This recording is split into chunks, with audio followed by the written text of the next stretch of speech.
अस्सलाम वालेकुम फ्रेंड्स, आज आपके साथ इंस्टेंट अचार की रेसिपी शेयर करने जा रही हूँ।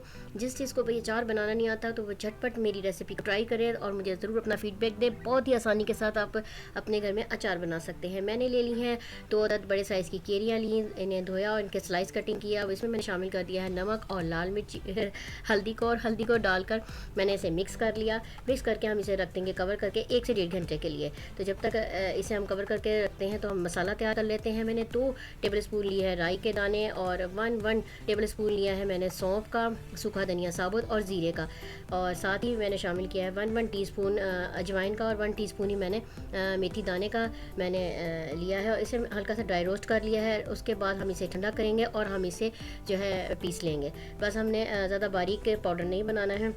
अब एक फ्राई पैन लिया, 1 कप मैंने सरसों का ऑयल लिया, इसे मैंने अच्छी तरह से कर लिया गर्म।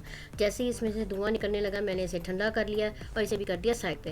अब आप देख सकते हैं केरियों ने कितना सारा पानी अपना रिलीज़ कर दिया है। अब जो है केरियों को पानी में से हम निकाल के जो इसका अपना पानी है उसे रखेंगे साइड पर थोड़ी देर के लिए, तब तक ये थोड़ा सा पानी इसका खुश्क हो जाए।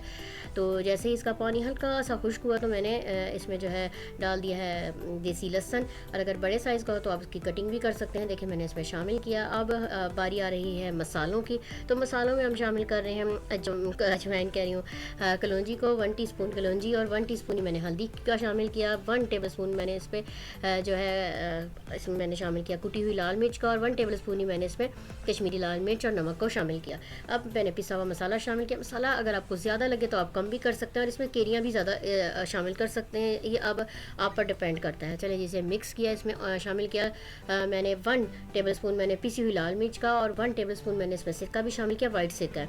मिक्स करेंगे। अब इसमें हम शामिल करेंगे ठंडा किया हुआ ऑयल शामिल करेंगे, सरसों का सिर्फ हाफ अभी मैंने ऑयल को शामिल किया है। इसे मिक्स करेंगे और इसे आप डाल लेंगे जार के अंदर, और बाकी जो बचा हुआ ऑयल भी है वो भी आप जो है अपने जार में शामिल करेंगे, और ऑयल जो है अचार के ऊपर रहना चाहिए। अगर रेसिपी आपको मेरी अच्छी लगे तो आपने मेरे चैनल को करना है सब्सक्राइब। इंशाल्लाह फिर मुलाकात होती है एक नई रेसिपी में, एक नई वीडियो के साथ। अल्लाह हाफिज़।